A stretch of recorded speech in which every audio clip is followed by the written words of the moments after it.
Kamu sanggup ngambil tanggung jawabnya? Sanggup, Bah, asal jangan nyawa keluarga atau orang tua saya aja. Abah empu memejamkan mata, mulutnya berkomat kamit.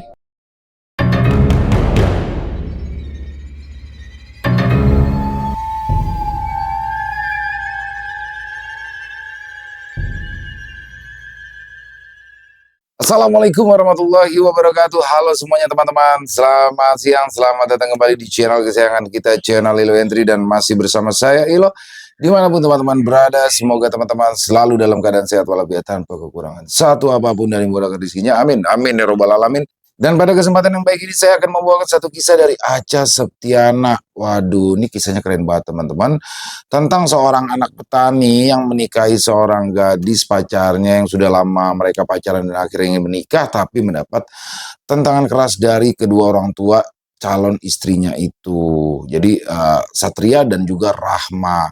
Nah, bagaimana perjuangan Satria untuk menggapai cinta dari Rahma ini? Oke, sebelum kita masuk ke dalam kisahnya, buat teman-teman yang mungkin belum subscribe channel Ilo Entry, bisa diklik dulu tombol subscribe-nya. Jangan lupa lonceng notifikasinya juga dinyalakan agar teman-teman selalu mendapatkan notifikasi dari konten-konten yang akan kami upload selanjutnya. Dan untuk channel Ilo Entry kami upload setiap hari, setiap siang jam 12 siang waktu Indonesia bagian Barat. Gak pakai berlama-lama lagi, pasti udah gak sabaran kan untuk masuk ke dalam kisahnya. Kita langsung saja masuk ke dalam kisahnya. Dari halaman belakang rumah Bang Ilo, kita menuju ke Jawa Barat.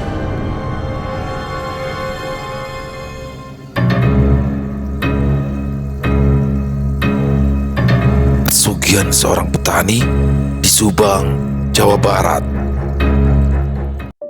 Di suatu desa di Subang, Jawa Barat.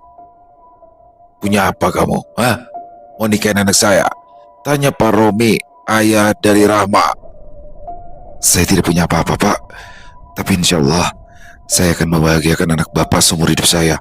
Jawab Satria yang malah ditertawakan oleh Pak Romi. Bu, lihat, anak kita mau dikasih makan cinta. Ucap Pak Romi melirik istrinya yang tersenyum sinis. Sementara Satria tersenyum kecil, hatinya sakit atas respon calon mertuanya yang di luar perkiraan. Sedangkan Rahma tertunduk sedih. Ia tidak menyangka jika orang tuanya akan sejahat itu pada Satria. Bagaimana menurut kamu itu seperti apa? Tanya Pak Romi lagi. Tentu saya tidak akan membuat istri saya kelaparan, bersedih ataupun sakit hati, Pak. Jawab Satria lagi, berharap jawabannya kali ini bisa menolongnya. Namun Pak Romi terkekeh sinis. Aku percaya kamu bisa bikin perut anakku kenyang. Tapi apa kamu juga memikirkan bagaimana kehidupannya nanti? Apa kamu tega dan tidak merasa malu saat perawan dia serba kecukupan, tapi saat sudah menikah sama kamu malah jadi sengsara? Ucapan itu sungguh menampar Satria. Ia begitu yakin bisa mewujudkan semua itu, dan ia pun cukup sadar diri dengan kehidupan Rahma saat ini yang serba tercukupi. Namun, bukankah pernikahan itu adalah gerbang awal dari kehidupan? Orang kaya pun pasti ada susahnya, bahkan orang susah pun pasti ada cobaannya jika sudah menikah. Tidak akan semulus yang diinginkan. Hidup itu rodanya berputar, tidak mungkin terus berada di atas atau di bawah. Semuanya datang dengan cara bergantian. Hanya saja, ia tidak bisa memastikan kapan itu terjadi. Lihat, Rama sudah punya mobil, rumah, dan juga toko yang saya kelola sekarang akan menjadi milik Rama karena dia anak tunggal. Lalu kamu punya apa? Hah? Apa akan numpang hidup sama anak saya? Lanjut Pak Romi yang kali ini sudah sangat keterlaluan. Pak, sudah Pak. Kata Rama mencoba menghentikan ayahnya. Diam kamu. Ini juga demi masa depan kamu. Gertak Pak Romi menatap anaknya dengan tajam. Satria menunduk lesu. Ia tidak tahu harus berkata apa lagi. Hatinya sakit oleh kenyataan harga dirinya merasa tercoreng. Meski dia hanya anak seorang petani, tapi Satria sudah memiliki banyak sawah dan kebun, cukup untuk bekal mereka setelah menikah. Kulit Rama putih bersih, Setelah kamu nikahi nanti, apakah kulitnya akan kusam dan hitam akibat kepanasan, kebakar matahari? Kamu bakalan bawa anak saya setiap hari pergi bertani kan? Tanya Pak Romi lagi. Tidak Pak, saya tidak akan pernah sekalipun membawa Rahma ke kebun ataupun ke sawah, jawab Satria begitu cepat. Pak Romi lagi-lagi terkekeh sinis. Baik, baik. Karena kamu bersikukuh, saya berikan syarat untuk kamu, katanya yang membuat mata Satria berbinar penuh pengharapan. Berikan pesta yang meriah dan juga mas kawin yang tidak pernah saya bayangkan. Mendengar itu Satria terdiam. Pesta seperti apa ya yang Bapak mau? Dan mas kawinnya berapa banyak yang harus saya bawa? Tanyanya lagi. Ya, yang tidak umum saya dengar lah. 2 gram atau belasan gram sudah umum terjadi di kampung ini. Kamu harus bisa memberikan puluhan gram emas, lalu bikin pesta yang meriah dengan hiburan siang dan pengajian di malam hari. Undang mau balik ternama dari kota, jawab Pak Romi yang membuat Rama menangis. Pak, udah cukup Pak. Kenapa Bapak mempersulit niat baik kami? Tanyanya di sela tangisan. Baik Pak, saya akan buktikan. Berapa lama waktu yang Bapak berikan? Tanya Satria merasa tertantang dan sangat dijatuhkan harga dirinya. Terlebih melihat Rama yang menangis memohon keringanan pada ayahnya. 4 bulan dari sekarang. Syukur-syukur sudah punya rumah dan usaha lain, agar saya bisa tenang menikahkan anak saya sama kamu. Menjadi buruh tani itu penghasilannya kecil, jawab Pak Romi lagi. Baik Pak, saya akan sanggupi. Jawaban Satria malah menjadi bahan tertawaan Pak Romi dan istrinya. Mereka menganggap Satria hanya tong kosong nyaring bunyinya. Ia menyanggupi, tapi pembuktiannya masih ia ragukan sendiri. Setelah lamarannya ditolak dan mendapatkan celaan, Satria pun pulang. Ia pamit baik-baik pada mereka. Satria pulang membawa sakit hati. Otaknya berpikir keras. Menjual tanah kebun dan sawahnya bukan solusi. Meminta tolong pada saudaranya tidak akan berhasil. Yang ada, Satria akan tambah dicecar dan Rama tidak akan mendapatkan sambutan baik lagi nantinya. Lalu, bagaimana dengan orang tua Satria? Mereka pun sama halnya dengan Satria, paling akan menjual tanah mereka sebagai uang bantuan untuk anaknya. Satria tidak ingin merepotkan keluarga. Mereka pasti sama sakit dan kecewanya jika Satria mengatakan keinginan Pak Romi tadi. Maka Satria akan mencari jalan keluarnya sendiri. Cukup lama Satria termenung di teras rumahnya, hingga ibunya pun menghampiri dengan membawa secangkir kopi hitam panas. Kunaon Jang? Ibu lihat dari tadi kamu ngelamun terus, tanya ibunda Satria. Satria pun menoleh dan tersenyum. Enggak Bu, cuma lagi nikmatin angin malam aja di dalam gerah, jawabnya. Ya udah, ini kopi hitam ibu bikinin ya. Ibu Satria menyimpan kopi tersebut di atas meja. Nuhun Bu, ucap Satria. Ibunya hanya tersenyum dan kembali ke dalam rumah. Sebenarnya banyak yang ingin beliau tanyakan pada Satria, tentu mengenai Rahma dan rencana pernikahan mereka. Namun melihat Satria yang terlihat termenung dan bingung, ibu Satria pun akhirnya mengurungkan niatnya tersebut. Tak lama kemudian, Satria teringat Abah Empu. Dia adalah dukun di kampung sebelah. Ia mengetahui Abah Empu dari cerita temannya saat beristirahat di gardu sawah. Anton menceritakan jika ia mendatangi Abah Empu untuk menaklukkan kekasihnya yang kini mereka sudah menikah dan memiliki 2 orang anak. Anton menyebutkan jika Abah Empu adalah dukun sakti yang terkenal dan mempunyai pasien dari kota manapun. Bukan hanya menyangkut ilmu hitam, Abah Empu juga bisa menyembuhkan penyakit yang menurut dokter sudah tidak bisa disembuhkan. Maka tak ayal Abah Empu seterkenal itu. Maka Satria memiliki pikiran untuk pergi ke rumah Abah Empu besok siang sepulang dari sawah. Sakit hatinya harus terbayarkan dengan setimpal, meski dengan cara yang gelap, tapi Pak Romi harus menerimanya. Ayah naon Jang, asa kaget Ujang datang ke sini. Tanya Abah Empu saat Satria berada di hadapannya. Mohon bah, abdi terang ti rerencangan, jawab Satria dengan senyuman ramah. Begini bah, saya tahu ini tidak benar, tapi saya udah buntu bah, tidak punya jalan lagi. Sedangkan saya cuma diberi waktu 4 bulan untuk mewujudkan semuanya. Lanjutnya yang langsung berbicara pada inti cerita. Naon eta teh? Tanya Abah Empu lagi. Abdi peryogi kanggo modal usaha sama untuk balikin uang teman bah, jawab Satria lagi. Abah Empu mengangguk faham ke arah mana pembicaraan dan tujuan Satria datang ke tempatnya.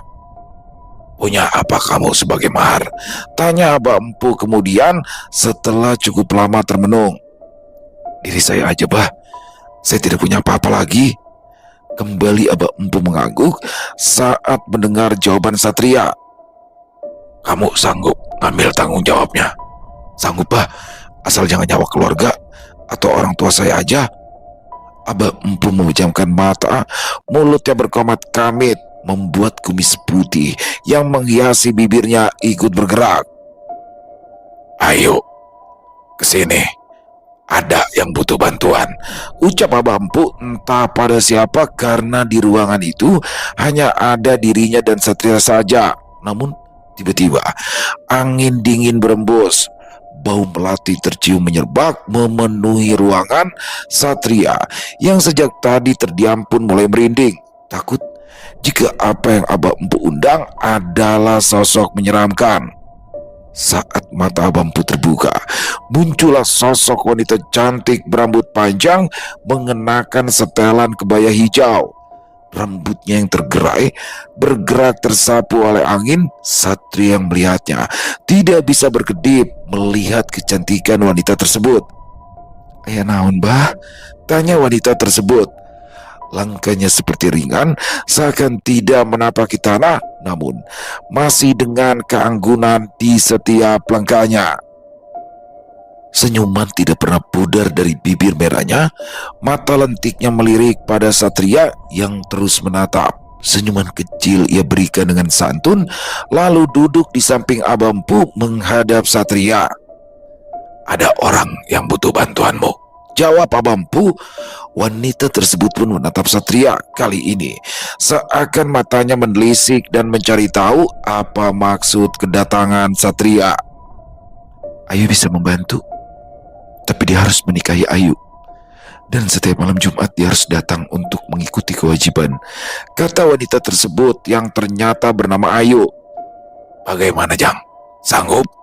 Tanya Abah Empu kali ini yang menatap Satria yang kebingungan. Bagaimana tidak bingung?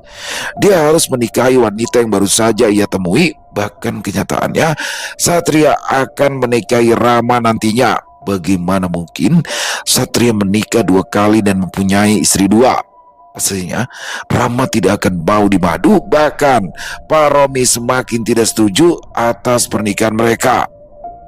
Jika kamu setuju, hari ini juga saat kamu pulang, uang yang kamu mau sudah bisa kamu bawa, kata Abah Empu lagi yang semakin menggoyahkan pikiran Satria. Nikahnya sekarang bah? Tanya Satria pula.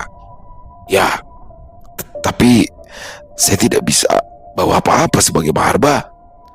Kamu bilang tadi diri kamu sendiri yang akan menjadi mahar ya. Satria terdiam. Lama ia berpikir sampai pada akhirnya ia menyetujui pernikahan itu demi mendapatkan uang yang ia butuhkan. Siang itu Abah Empu sebagai saksi sekaligus orang yang menikahkan Satria dan Ayu. Dengan tangan bergetar, Satria mengucapkan ijab kabul pernikahannya dengan lancar. Hatinya terharu, malah yang ia bayangkan adalah pernikahannya dengan Rama mungkin akan lebih dari ini gugupnya. Setelah pernikahan mendadak itu terjadi, tangan Satria diraih oleh Ayu. Wanita itu mencium punggung Satria, membuat Satria terpaku tidak percaya. Sekarang Ayu ini istri kamu, Kang. Ayu akan melakukan dan mengabulkan apapun yang kamu mau, ucap Ayu dengan suaranya yang lembut. Jantung Satria berdebar. Suasana hatinya bercampur menjadi satu antara tidak percaya, senang, sedih dalam satu waktu. Namun yang paling unggul adalah perasaan bersalah pada Rahma karena telah mengkhianati cinta mereka. Dalam benak Satria, ia bertanya-tanya, siapa sebenarnya Ayu ini? Kenapa dengan menikahinya Satria bisa mendapatkan uang yang ia mau? Ayu ini sebangsa jin. Dia bisa mengabulkan apapun yang kamu mau, selagi kamu menuruti apa yang sudah kamu sepakati tadi, kata Mbak Empu seolah tahu pertanyaan di otak Satria. Dan ini uang sebagai mahar Ayu untuk kamu, imbalan karena kamu sudah menepati kesepakatan utama. Selebihnya, jika kamu terus datang di malam Jumat, uang yang akan Ayu berikan lebih dari ini, lanjut Abah Empu seraya menyerahkan uang di dalam kresek plastik hitam. Melihat uang itu, seketika perasaan campur aduk tadi hilang sudah, tergantikan dengan raut wajah bahagia dan hati yang senang. Ia tidak sabar untuk menampar ucapan Pak Romi. Dengan uang yang ia punya, ia tidak sabar membuktikan pada Pak Romi jika ia bisa menepati janji, bahkan kurang dari 4 bulan sesuai waktu yang diberikan. Refleks Satria memeluk Ayu dan mencium kening wanita itu akibat perasaan bahagianya. Ayu sendiri tersenyum lebar. Sudah lama ia menantikan manusia yang ingin menikahinya. Ia membutuhkan keturunan dan Satria datang di waktu yang tepat. Nah, malam ini kamu tidak usah pulang. Ikut Ayu lebih dulu dan tunaikan kewajiban kamu, kata Bampu. Satria yang sudah gelap mata pun akhirnya mengangguk dan pamit pada Bampu. Mereka berdua berjalan bergandengan tangan. Langkah keduanya sangat ringan. Senyum bahagia terbit dari wajah mereka yang berseri. Bahkan alam pun seperti turut berbahagia atas pernikahan mereka. Burung berkicau riang. Matahari tidak bersinar seterik biasa. Namun beberapa saat kemudian Satria sadar jika dirinya berada di dunia yang berbeda. Ia melihat banyak warga yang menyambut kedatangannya, dan warga tersebut tak satu pun yang Satria kenal. Bahkan musik gamelan dan suara sinden terdengar seakan mengiringi perjalanan mereka hingga keduanya sampai di depan sebuah rumah besar dengan beberapa penjaga di luar. Mereka tunduk hormat pada Satria dan Ayu. Saat pintu rumah dibuka, wangi bunga menyambut mereka dengan angin sejuk yang menerpa. Langkah Ayu membawa Satria ke sebuah kamar, di mana kamar tersebut sudah ditata serapi dan seromantis mungkin. Ranjang dengan spray putih dan kelambu terpajang di tengah ruangan. Belum lagi taburan bunga mawar merah berserak di atas kasur dan lantai. Suasana dan harum yang tercium membuat Satria lega dan merasa tenang. Baru kali ini di dalam hidupnya Satria merasakan ketenangan yang amat sangat. Hingga sesuatu hal pun terjadi hari itu. Satria bukan hanya melepas masa lajangnya, tapi juga melepas keperjakaannya pada Ayu, jin wanita yang ia nikahi. Satria, kamu dari mana aja? Aku cari-cari kamu. Suara Rama terdengar di seberang sana saat Satria berada dalam perjalanan pulang. Aku ada sayang. Kamu kangen ya sama aku? Tanya Satria terkekeringan dan membuat Rama berdecak kesal. Perjalanan pulangnya ditemani oleh suara Rahma dan kekhawatiran wanita itu. Meskipun hanya lewat telepon, tapi Satria bisa merasakan jika kekhawatiran Rama nyata adanya. Meski orang tuanya tidak menyetujui hubungan mereka, tapi Rama tidak berkecil hati dan terus mendukung Satria agar bisa mewujudkan keinginan mereka. Kamu itu udah lama sekali hilang. Aku pikir kamu kabur dan menyerah tanpa kabar, kata Rama. Lama? Orang cuma sehari kok, bantah Satria. Sehari gimana? Kamu itu hilang udah 3 hari, ah. Hah, 3 hari? Satria tercengang saat mendengar ucapan Rama 3 hari. Bagaimana bisa? Ia hanya tidak pulang 1 hari, itu pun menginap di rumah Ayu. Mengingat Ayu dan apa yang ia sudah lakukan semalam, rasa bersalah pun kembali timbul di hati Satria. Maafin ayah, janji bakal secepatnya nikahin kamu, kata Satria. Ia meminta maaf atas apa yang sudah ia lakukan. Namun terdengar berbeda bagi Rahma.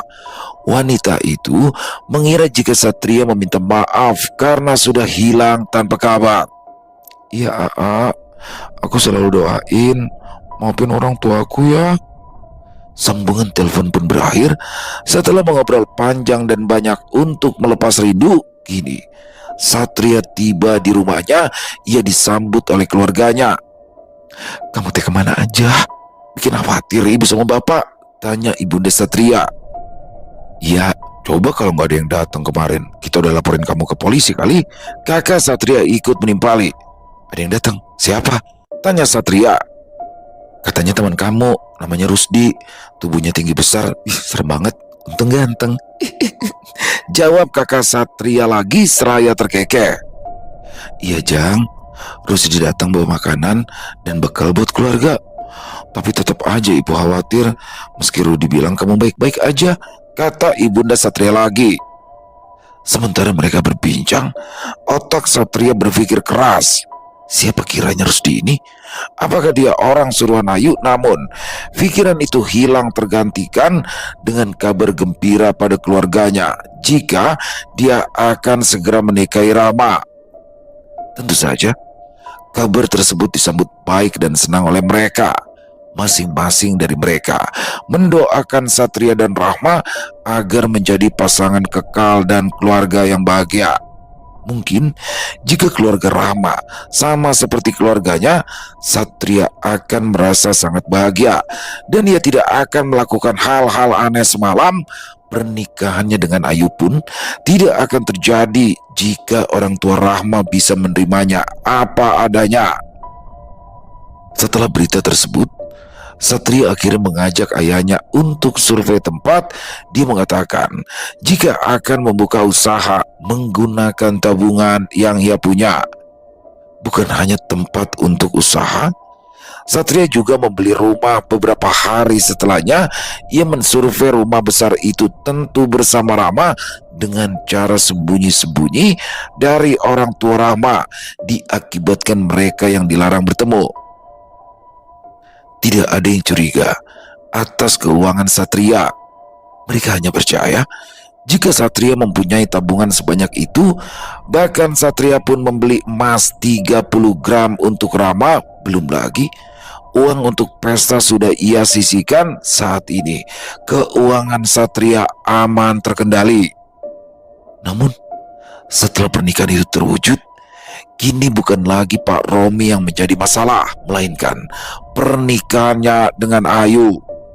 Satria sudah tidak bertemu lagi dengan Ayu, meski pada waktu yang mereka sepakati di awal, yakni setiap malam Jumat, Satria seolah terlena dengan kehidupan barunya dengan Rahma.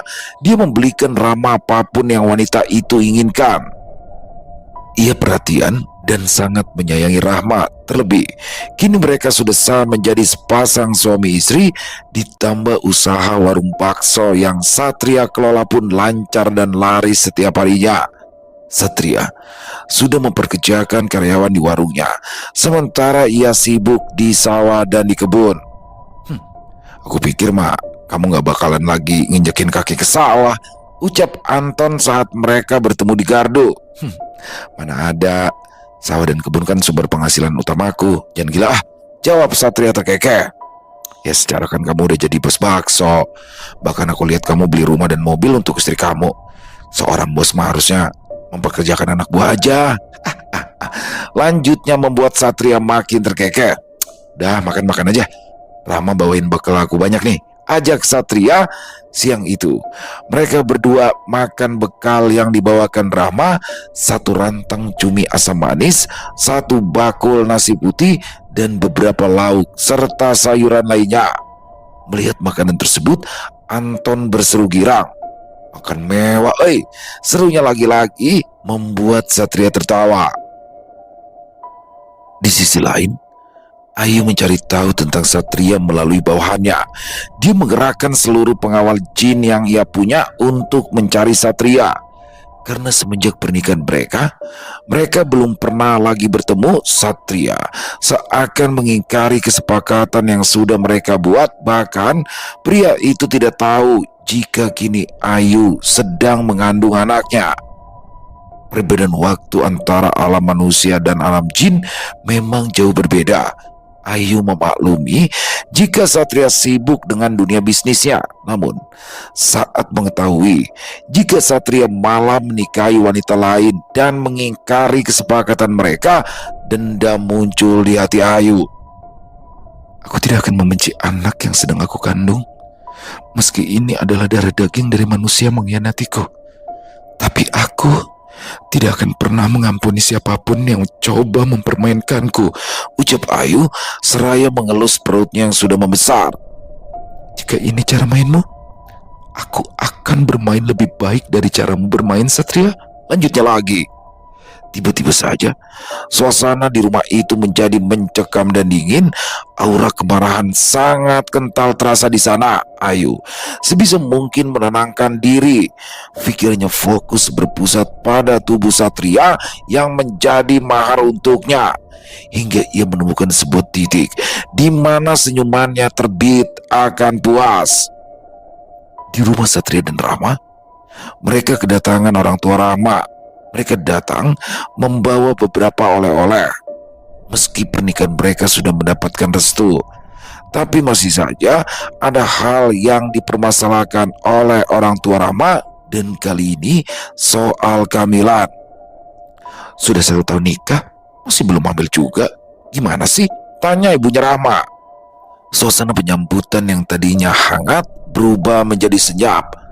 Rama dan Satria saling pandang, seolah mengerti ketakutan suaminya. Rama pun tersenyum lebar pada kedua orang tuanya. Belum dikasih sama Allah, Bu. Meski kami sudah berusaha, tapi kalau Allah belum kasih kepercayaan mau gimana? Katanya.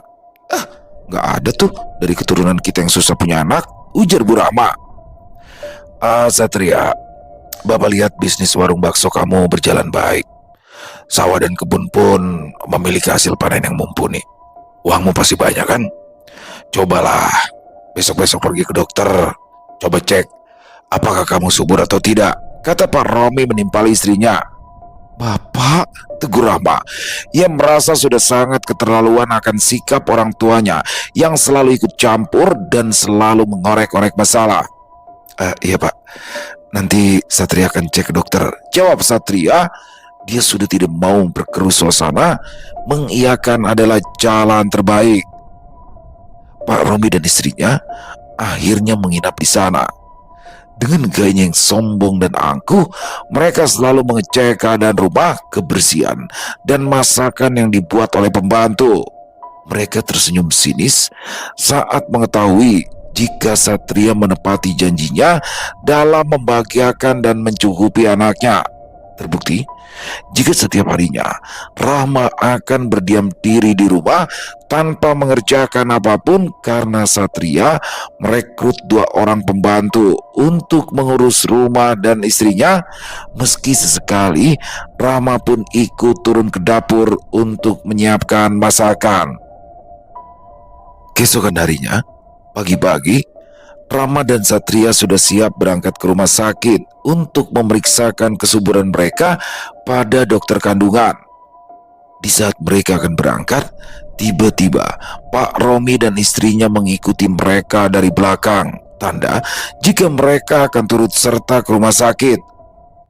Ibu sama bapak kan bisa nunggu di rumah, kata Rama yang merasa sudah keterlaluan melihat tingkah orang tuanya. Ya tahu. Ya, kami cuma takut aja kalau nanti kalian curang. Biar bapak yang nemenin Satria ke dalam dan kamu ditemenin sama ibumu ya, jawab Pak Romi. Astagfirullah, ucap Rama ingin membantah tapi ditenangkan oleh Satria. Lantas mereka pun akhirnya bersama-sama menuju rumah sakit. Ibu Rama, alhamdulillah ya, Di sini terlihat subur dan bisa mempunyai keturunan. Asalkan ibu bersabar untuk menunggu ya, kata dokter kandungan menjelaskan hasil pemeriksaan Rama. Di situ Rahma berbangga diri dan melirik ibunya yang menemani, seolah mengatakan jika ucapannya kemarin itu benar. Mereka hanya menunggu kepercayaan Allah agar segera memiliki omongan. Sementara itu, Satria malah berkeringat dingin saat mendapat penjelasan dari dokter yang sama. Di sampingnya ada Pak Romi yang menatap dokter dengan tajam. Nafasnya naik turun, tanda emosi.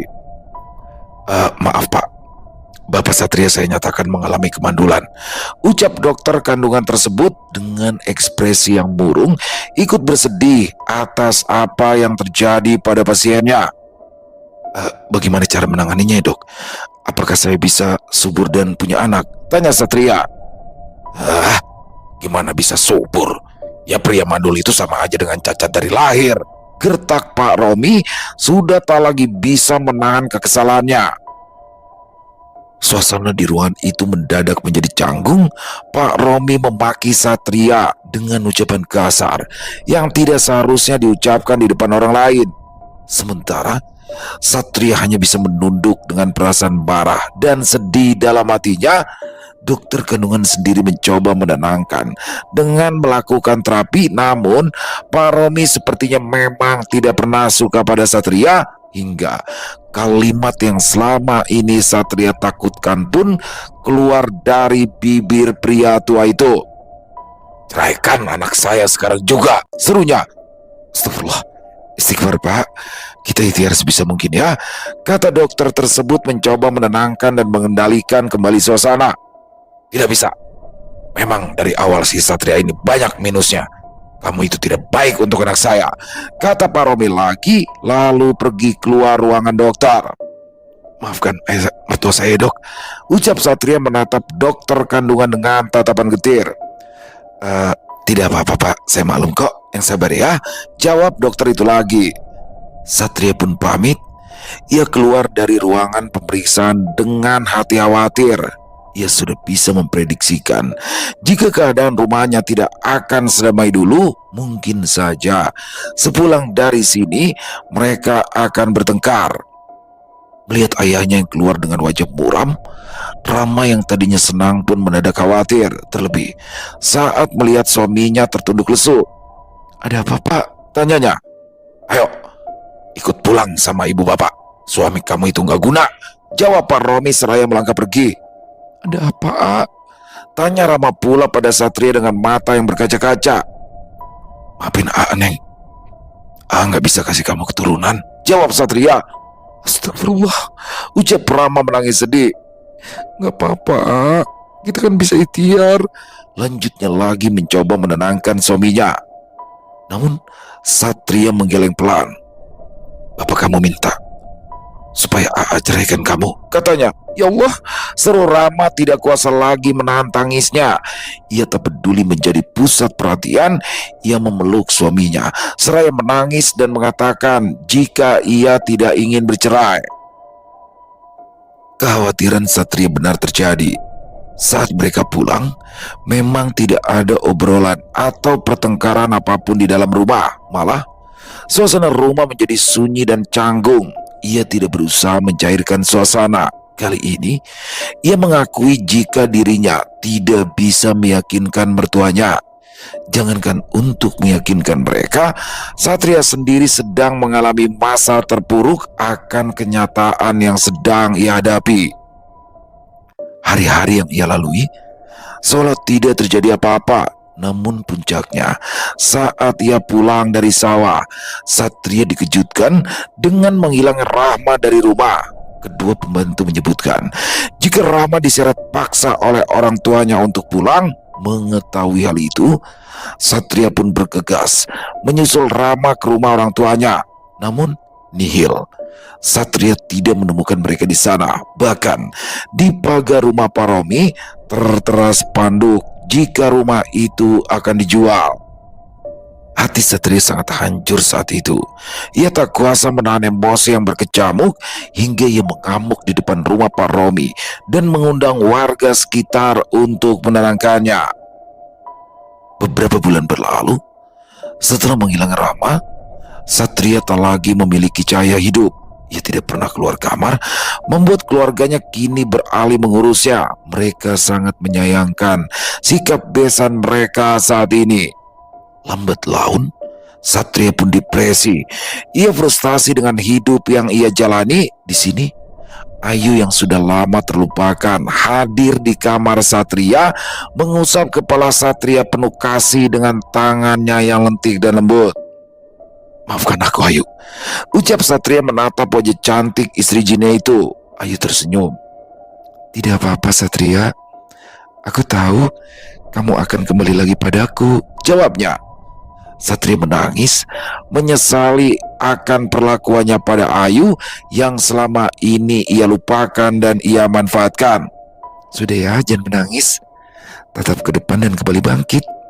Kamu sudah menjadi seorang ayah," ucap Ayu lagi. Tidak, tidak mungkin. Aku mandul, Ayu." "Masa sih? Lalu anak yang ada di rumahku itu anak siapa?" Mendengar ucapan Ayu, tangisan Satria berhenti. Anak siapa?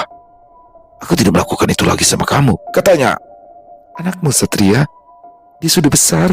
Tidak, tidak mungkin. "Apa kamu lupa kalau waktu di alamku dengan alammu itu berbeda?"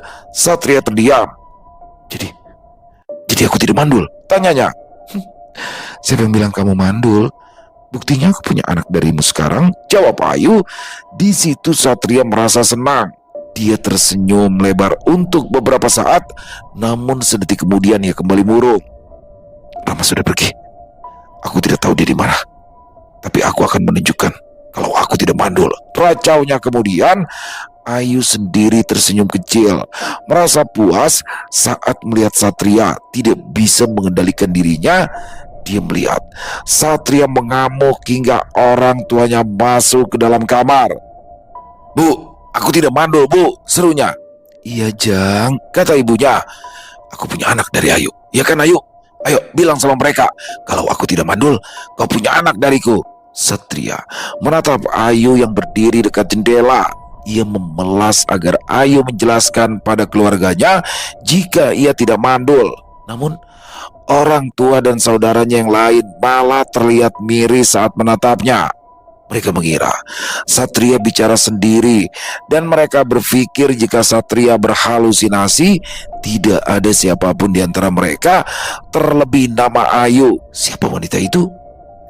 "Jang, istighfar tuh, Jang," ucap ibunda Satria yang mulai khawatir dengan keadaan anaknya. "Yuk, bilang Ayu, bilang," mohon Satria dengan air mata berlinang. "Ayu siapa sih, A? Sadar," kata Husna, kakak Satria. Ayu, dia itu istri pertamaku. Dia istriku. Dia sudah punya anak dariku," jawaban Satria malah semakin membuat keluarganya bingung. Bagaimana mungkin Satria menikah 2 kali tanpa sepengetahuan mereka? Sudah jelas-jelas hanya Rahma, istri dari Satria. Ayu, aku mohon Ayu, jelaskan Ayu." Kini Satria memelas dengan tubuhnya yang terkulai lemas. Ia sudah lelah mengamuk, menangis, serta mengemis atas pengakuan jika dirinya tidak mandul. Melihat Satria yang tidak sadarkan diri, keluarganya pun segera mencari bantuan untuk membawa Satria ke rumah sakit. Dan saat itu, Satria didiagnosa mengalami depresi akut. Setiap harinya, Satria akan mengobrol bersama Ayu yang tidak terlihat oleh orang lain. Bahkan, ia selalu menolak ketika orang tuanya menyuruhnya untuk minum obat. Dia tidak gila. Dia benar-benar memiliki istri pertama dan seorang anak. Lambat laun, Ayu puas dengan drama yang terjadi di hadapannya.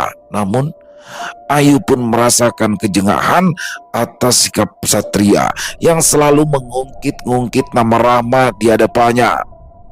Dengan senyuman manisnya, Ayu sengaja merubah wajahnya menjadi wajah Rama, lalu wajah Paromi dan ibunya Rama. Setiap kali wajahnya berubah pula sikap yang Satria tunjukkan, dari mulai tersenyum senang hingga murka berlebihan, hingga berakhir wajah Ayu menunjukkan sosok aslinya yang menyeramkan dan tidak pernah sekalipun Satria lihat sebelumnya.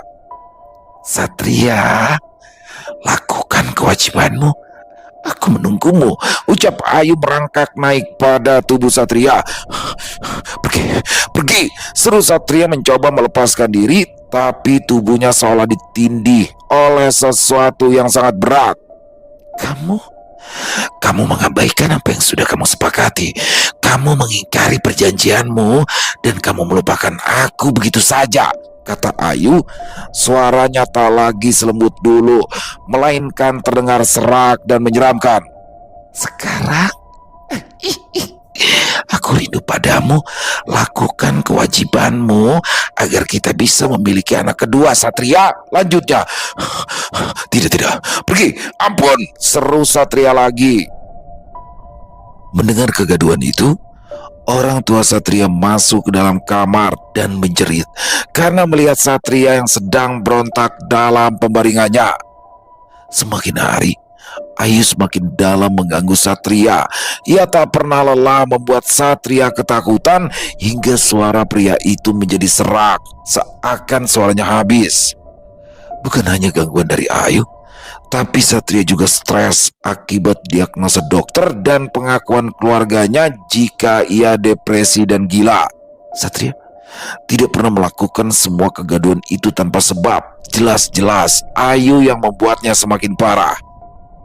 Dan pada akhirnya, Satria pun memilih untuk mengakhiri hidupnya agar ia tenang dan tidak lagi diganggu oleh Ayu. Saat rumah sedang sepi di pagi hari, Satria berjalan ke arah gudang di mana tempat alat-alat berkebunnya disimpan. Dia meraih sebotol obat serangga yang biasa ia pakai untuk tanaman di kebun dan juga sawahnya. Cukup lama ia menatap botol tersebut.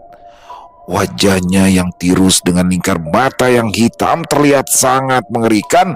Hatinya menimang, apakah harus dia meminum obat ini dan mati dengan tenang, atau dia harus bertahan hidup dengan keresahan dan ketakutan yang selalu datang? Tanpa berpikir panjang lagi, Satria menengkak obat serangga itu hingga tandas. Ayu yang melihatnya hanya tersenyum sinis. Wajah menyeramkannya kembali berubah menjadi cantik dan mulus. Beberapa saat kemudian, tubuh Satria terkapar, mengejang dengan mulut yang berbusa, matanya mendelik ke atas, seakan menahan setiap sakit yang mendera tubuhnya. Dada Satria terasa panas, kepalanya berputar, hingga akhirnya ia tak lagi bisa bertahan. Satria meninggal dunia saat itu juga. Sebelum nafas terakhir berembus, mata Satria menatap Ayu yang sejak tadi memperhatikannya dengan senyuman yang tidak pernah pudar. "Kamu pantas mendapatkan ini semua, Satria. Kau bermain-main denganku dan aku tunjukkan permainan iblis yang sebenarnya. Terima kasih atas keturunan dan pengkhianatan yang sudah kamu lakukan. Jangan harap ini menjadi pelarian untuk ketenanganmu," kata Ayu diakhiri tawa melengking. Satria ditemukan meninggal dunia dalam keadaan mengenaskan. Kakak perempuannya itu menjerit, mengundang semua orang yang datang. Kepergian Satria dengan cara seperti itu mengundang banyak tanya dari sebagian warga. Terlebih kepergian Rama dan usaha Satria yang mulai sepi serta hancur setelahnya semakin membuat warga berpikiran negatif pada pria itu. Ini Satria hanya tinggal cerita. Keluarga Satria mencoba ikhlas dengan nasib tidak beruntung yang menimpa anaknya tersebut. Selesai. Wow, luar biasa. Satria gelap mata dia, ya kan? Dia memperjuangkan cintanya sebegitunya sampai rela bersekutu dengan jin yang bernama Ayu. Dan ketika dia sudah menikahi Ayu, dia baru menikahi Rama, dia lupain tuh Ayunya tuh. Padahal kalau mungkin ya, walaupun ini salah. Jadi ini saya kasih disclaimer dulu, ini salah ya. Apa yang dilakukan oleh Satria ketika dia menikah dengan jin yang bernama Ayu. Tapi ini misalkan, ini kan berandai-andai, kalau misalkan dia pada saat dia sudah menikahi Rama, dia masih menepati perjanjiannya dengan Ayu, mungkin aman tuh, mungkin ya, walaupun pada akhirnya juga pasti akan nggak ada pesugihan yang berakhir baik. Tapi itulah begitu teman-teman, namanya kehidupan, kita nggak ada yang tahu bagaimana Satria yang begitu mencintai Rama, walaupun sudah ditentang sama orang tuanya. Jadi orang tuanya itu kan memberikan persyaratan yang nggak mungkin ditepati ya, nggak mungkin bisa dijalani oleh Satria. Tapi ternyata Satria nekat dan akhirnya bisa. Dan hingga pada akhirnya Satria lah yang bernasib tragis. Dan kalau terkait masalah mandul, ya itu seperti mungkin Ayu yang bikin ya. Mungkin Satria aslinya nggak mandul, tapi dibikin sama Ayu supaya pecah nih hubungan antara Satria dan juga Rama. Sehingga pada akhirnya berakhir tragis untuk Satria. Satria menjadi kehilangan kewarasannya. Luar biasa, keren banget kisahnya. Semoga kita semua bisa mengambil hikmah yang baik ya dari kisah barusan dan dibuang yang buruk-buruknya. Buat Aca Septiana, terima kasih banyak. Kisahnya keren banget. Ditunggu lagi untuk kisah-kisah selanjutnya. Dan semoga teman-teman bisa terhibur ya dengan kisah barusan. Bisa menemani waktu puasa nih buat yang menjalankan ibadah puasa. Aduh enak ya. Hujan-hujan begini adem. Alhamdulillah, semoga lancar puasanya hari ini. Amin, amin, ya rabbal alamin. Dan buat yang punya komentar lain bisa menuliskan di dalam kolom komentar ataupun hanya sekedar saling menyapa, silakan. Insya Allah kami akan membalasnya satu persatu. Buat teman-teman yang suka dengan videonya bisa diklik tombol like-nya, tombol jempolnya, tombol hype-nya juga bisa diklik ya supaya bertambah viral video ini. Di akhir kata saya Ilo mengucapkan permohonan maaf apabila mungkin dalam pembawaan kisahnya barusan ada kata-kata saya yang salah ataupun ada kata-kata saya mungkin yang kurang berkenan. Saya mohon dibukakan pintu maaf yang seluas-luasnya. Sampai berjumpa lagi di konten-konten kami selanjutnya. Masih bersama saya Ilo di channel Ilo Entry. Salam sehat, sukses selalu untuk kita semua. Wassalamualaikum warahmatullahi wabarakatuh.